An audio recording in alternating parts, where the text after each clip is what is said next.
Last time I showed you how baby powder and resin can hide your 3D print layer lines. This time, I'm testing it against 2 pro-grade additives to see how it really stacks up. I think the results will surprise you.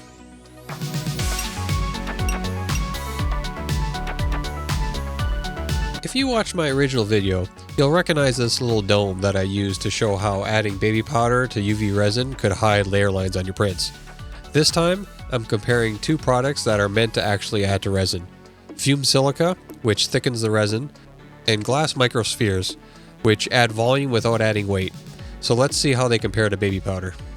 I think most people know what baby powder is like, so I won't bother describing it, but the other 2 materials were extremely light, so much so that I thought the containers were empty before I opened them.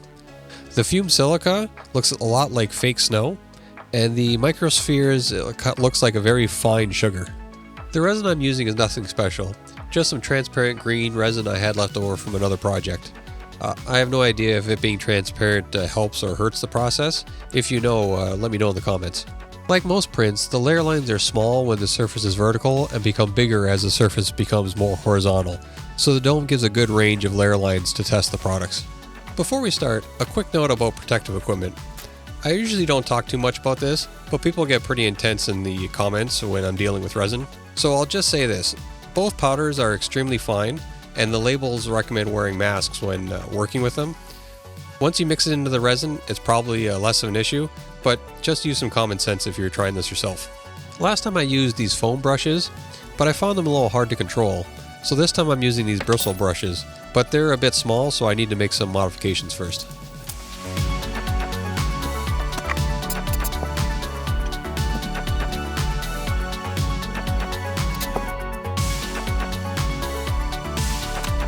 These prints are going to need a stand, so I'm going to use some painter's tape and CA glue to temporarily stick this cup to the bottom.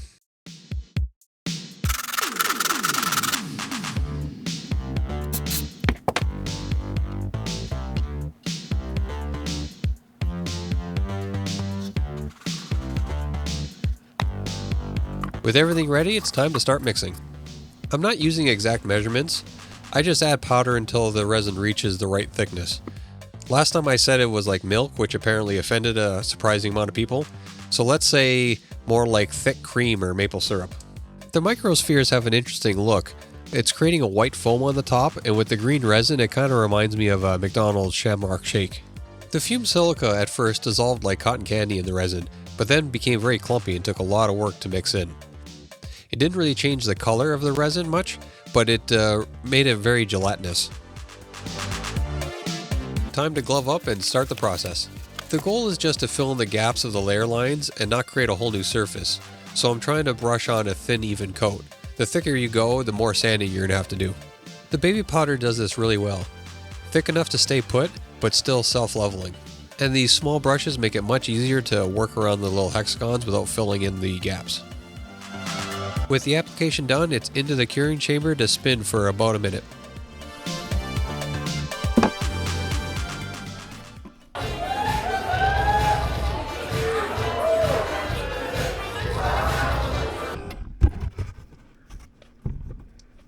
There's a slight oily residue after curing, and in the shine you can already see how much of the layer texture is gone just with one coat. A quick wipe down with some alcohol cleans up the print.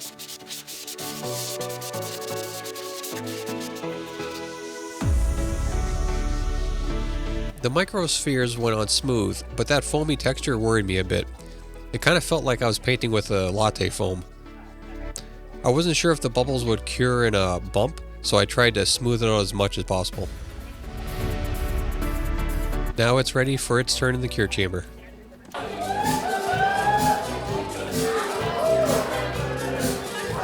But once cured, the surface actually leveled out nicely. The foam areas give the impression that they're high spots, but everything's pretty level. The Fumed Silica, that was a different story. It brushed on okay, but that gel-like texture made it tough to get it to lay down flat. Let's see what it looks like once it's cured.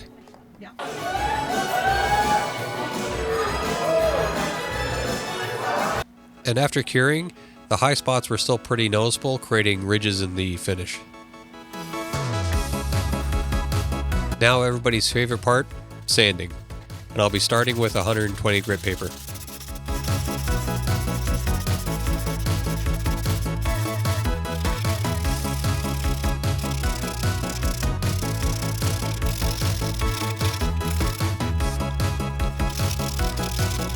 On the baby powder mix, most of the lines are already gone. The top still needs a little to be filled in, but the lower parts of the print are basically smooth just with one coat. The MicroSpheres mix is also pretty smooth. The surface has a bit of a grit feel to it, but there's not very many ridges left.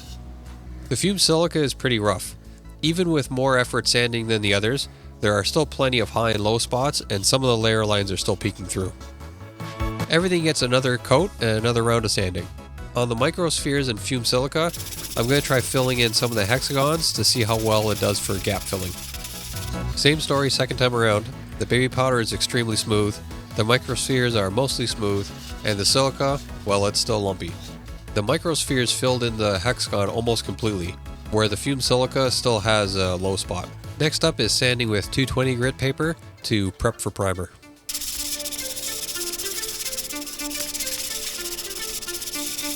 After sanding, the baby powder and the MicroSpheres look great and are very smooth.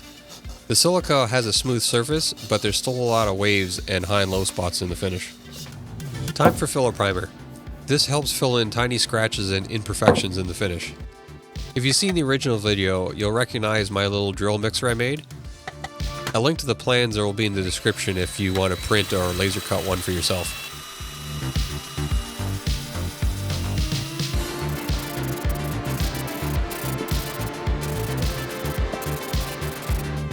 Once the primer was dry, I misted it with regular black primer. You'll see why in a minute.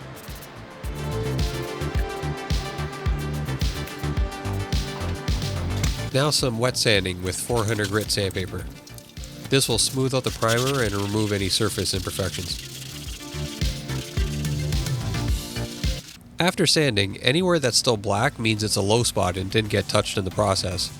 Now anywhere the primer is gone, that's a high spot that I got sanded totally off. The baby powder and MicroSpheres aren't too bad, but the silica dome you can really see a lot of deep grooves. You could keep repeating this process until the surface is perfectly flat, but I'm just going to give it one more coat of primer and then we're on to paint. I'm painting these metallic green. I'll be using acrylic inks and mixing this dark green with silver metallic, which should end up with a nice forest green color.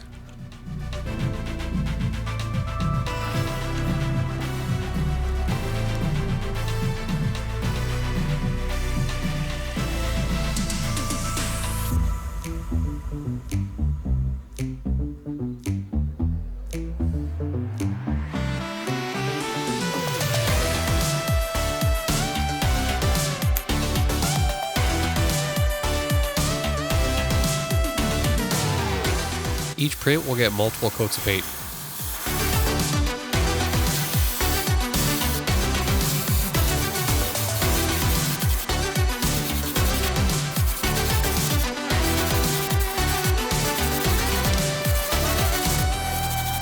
And finally, a few coats of clear gloss.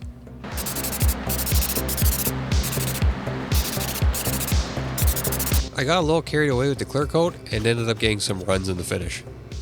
But if we ignore that and look at the surface finish, the baby powder is perfectly smooth and it took very little sanding effort, and the hexagons look crisp thanks to the new brushes. Their MicroSpheres are surprisingly good too. It needed a little more sanding effort than the baby powder, but it did fill in the lines nicely.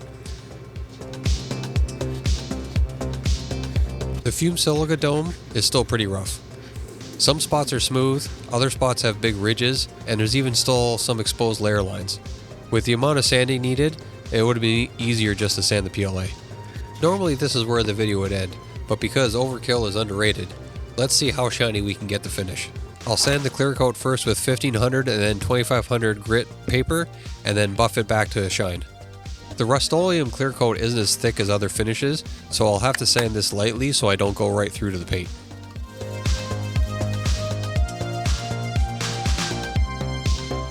While I finish up this last bit of sanding, did you recognize any of the songs playing in the curing chamber? If you're old enough like me to remember hearing them new, or you're just a fan of retro, drop your guesses in the comments.